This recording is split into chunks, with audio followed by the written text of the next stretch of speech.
Hi everyone, I'm Jessica. Welcome back to my channel. Today I am working on the Timbits donut holes box. So let me show you what I'm doing.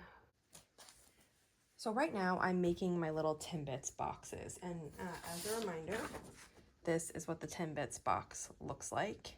So I need to do the lettering that says Timbits. I have all my boxes made. They're not, this final seam is not pressed yet, but every other part of it is pressed. So what I have is it's brown on the actual box, and so I've chosen this brown and I just press it first, and then I'm using Heat and Bond Light. I like Heat and Bond Light a lot. I've used it a ton of times. I always have great results. And you trace, Heat and Bond Light has like a shiny side. This is the side that is fusible, and it has a paper side. So on the paper side, you can trace what you want to be fused. And if you're doing letters, you have to trace them backwards. So what I did was I used a light board and I traced the Timbits letters backwards off of a Timbits box. And now I have my pieces. So I can fuse this whole big thing, but also it's a little bit easier to just work on one at a time. So I'm just gonna cut these apart and we'll fuse these letters on with an iron.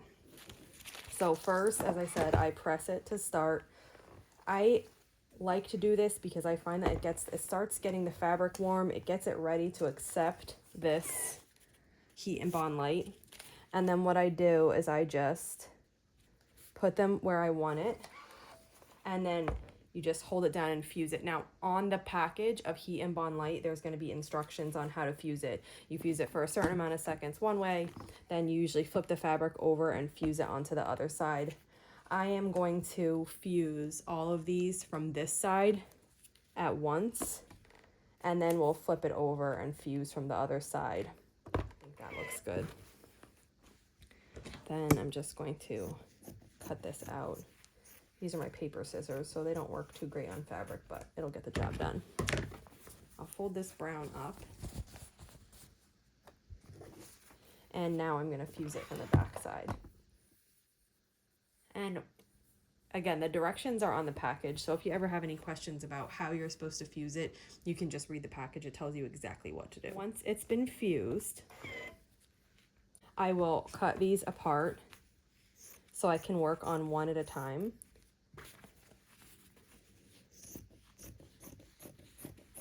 I'll cut these apart so I could just work one at a time. Now the next step is to take a really good, really sharp pair of scissors and cut these letters out. And you just want to go really slow and make sure you're cutting on the lines that you drew so that they're accurate.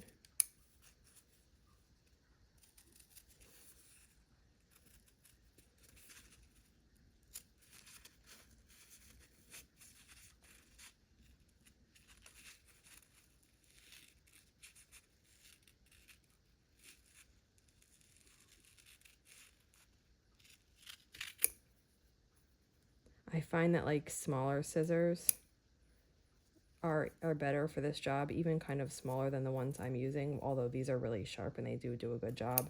When you're trying to do detail work, smaller scissors help.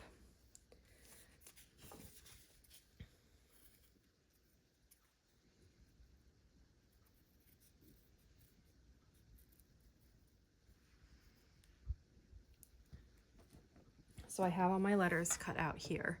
And now the Heat and Bond Light has a back where we wrote and we cut it out, and then you peel this backing off of the fabric. And there's a shiny side here now, and this fuses to your fabric. So to do this, I usually use a light board, which I have here. And I'm going to put my paper on, which is a picture of the Timbits box, turn my light board on, and now you can see right through the fabric so that you can get an idea for placement. Now, the shiny side, as I mentioned, fuses to your fabric with heat. But because I want these letters in a certain position, I'm using just a kid's glue stick, and I'm just going to just dab just a very little bit on each letter to get them to stick exactly where I want. And then once they're all stuck, I can take it over to my iron and fuse it. So I just, a little dab, and I'm matching it up with the letter below. And this helps like ensure good placement of the letters, that they actually are where I want them to be. Like that. And so now all the letters are in their place, and I'll fuse it on. I need to repeat this for all of them, so I'm gonna keep at this, and then I'll just fuse them all at once. Now also, while I'm here, before I press this, I'm gonna trace these little feet. This one started, so you can see I've been hand embroidering these feet on. And then these little dots, they're where the sprinkles are falling off of this donut, so I'm gonna make little circles for that too. Now, my box is a little bit wider, but this is still gonna work. So I am tracing. When I trace them, I go high up into the donut hole body because I want to go over the ends of my thread. I don't want them like right at the edge. So I'm making my line higher so that the ends of my thread are under the donut hole body. I'm doing this with a pencil. You could do it with like a water soluble marker or something like this, but this mechanical pencil is like really thin, and I have found that I can just hand embroider just right over it, and you can't see it. If you don't have a light box, you can do this next to a window, and that works just as well. Your arms get tired from holding it up and tracing it, but it still works. So now when I turn the light off, you can see everything is on there. This is a fuzz, but everything is on there. So we're gonna fuse this down. We're gonna sew it down with brown thread. Then I'll hand embroider this, and then we'll work on the donut holes. That's like the process for this block. So now that this is fused, the next step is to sew it down. So heat and bond light, it needs to be sewn down. They also have a heavier duty one that doesn't need to be sewn down if that's what you want to use. But I like how it looks when it is sewn down. I have brown thread here that's matching my letters, and just very slowly I stitch. My stitch length is down here. It's like a 1.5 or something around there. This is a dial, so I can't tell exactly, but it looks like it's about a 1.5. And I'm just going to stitch around my letters.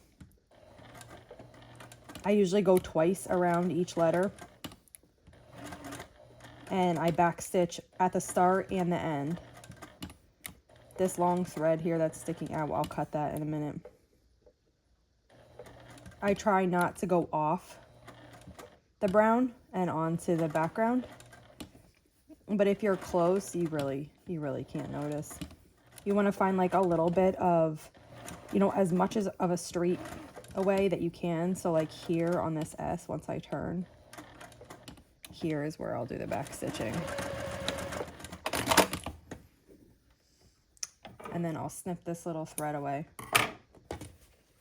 And that's what it looks like. It finishes it really nice in my opinion. So I need to do this for all the letters.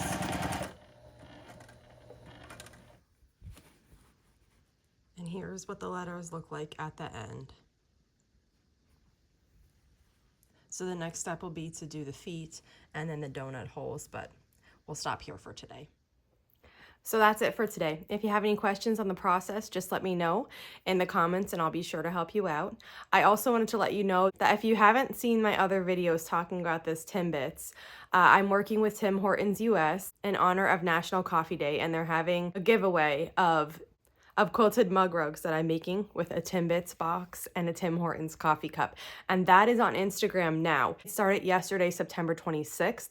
You can see my Instagram post for the details on how to enter the giveaway, and that runs until 10/3. If you don't follow me on Instagram, I'll put my Instagram handle below so that you can look it up and check out that post if you're interested. Thanks for following along. I'll see you back here soon.